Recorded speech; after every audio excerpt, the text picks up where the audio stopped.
New this morning for you, a police chase ends in a fiery crash. Officers tried to stop a guy in Goodlettsville just before midnight, but he sped away. Well, they chased the guy for a few minutes and then they called the whole thing off. But the guy kept going. He eventually flipped his car on a Springfield highway, and you see what the damage looks like now. A witness saw this, called it in. Officers then went there and had to pull the guy from his burning car. He went to the hospital only with minor injuries, and once released, he'll be looking at several charges.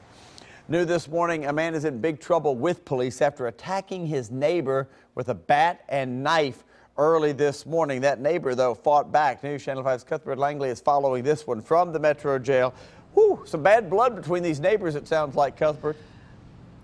Yeah, Steve, police believe there's some sort of a long-going feud between the two. The suspect in all of this says he attacked his own neighbor because that neighbor was supposedly throwing homophobic comments towards him. So that's why the fight all began. But the neighbor, the victim in all this, was stabbed by the knife, but the suspect also had a baseball bat too. So this guy definitely was prepared for quite the fight. This happened on Lewis Street around 1:30 last night. Police say as the victim was getting out of the car, that's when the suspect, the neighbor in all of this, Cedric White, came over and started attacking him.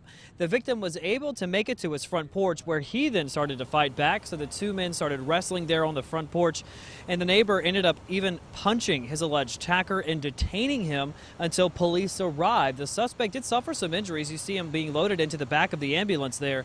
And as I said, the victim was stabbed in the arm and had to be taken also to a hospital. But the suspect, again, his name is Cedric White.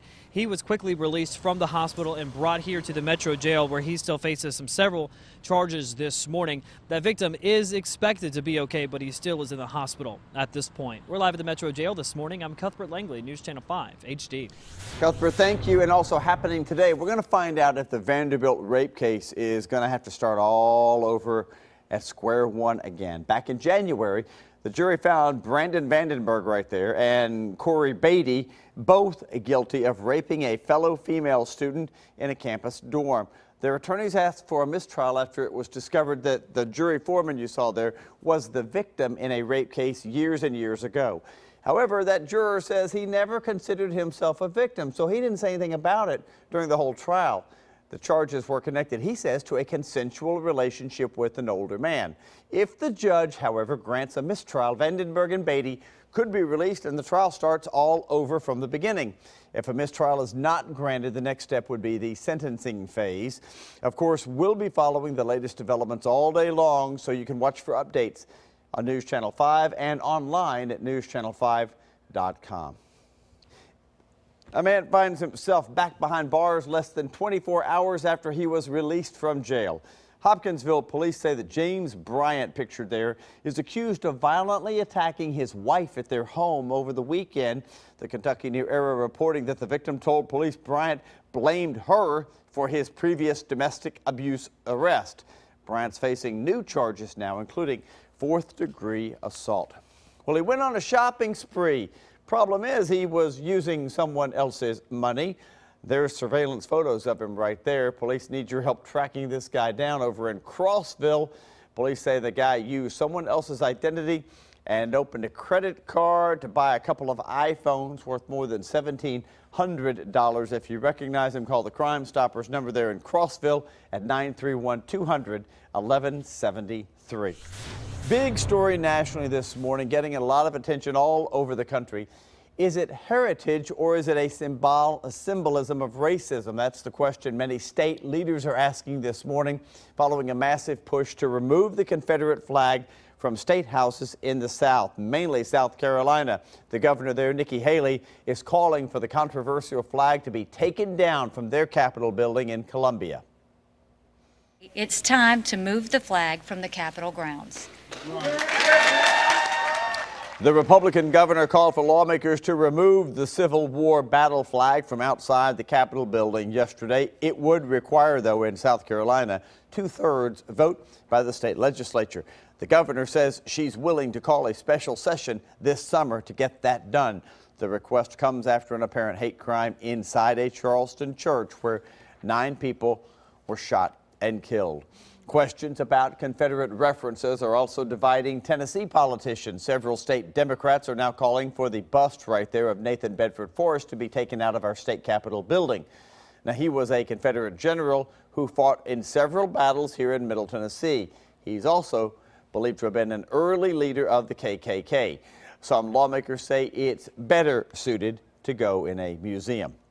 Meantime, Nashville mayoral candidate Megan Barry announces that she wants to block that larger Nathan Bedford Forrest monument along I-65 down closer to the Brentwood area. That statue was built by a guy who started the League of the South. And well, that is classified as a hate group. It's located on private property. Barry says the city could raise private money to put trees and brush in front of it, which would basically just block it from the view of travelers along the interstate. The state's controversial logo has a new home. It will now be featured on the redesigned State of Tennessee website. We're told that tn.gov is supposed to be more streamlined and easier to navigate. It was last updated back in 2013. The logo came under fire after it was revealed that the state paid nearly $50,000 for that new look, ditching the 3 stars and instead going to the red with the white block TN written in there. Well, the Nashville Next plan has been given the green light. The Metro Planning Commission approved it yesterday after more than 3 years and $250,000. That plan is a set of guidelines on how Nashville and the area will handle growth and development over the next 25 years as more and more people move here. Despite the unanimous approval, the commission still needs to iron out some details in the Whites Creek area. There is some still confusions involved in this particular process. My motion is that I'd like to see this motion table and to provide an opportunity of deferment until this can be worked out, sorted out, discussed. The commission plans to discuss that portion of the Nashville Next plan in August. Big sports news today. Vanderbilt now just 1 win away from successfully defending its NCAA baseball championship. Despite a slow start, the Commodores downed Virginia 5-1 last night. It is the second time the Doors faced Virginia in the championship series. They won it last year, winning 2 games of the best of 3.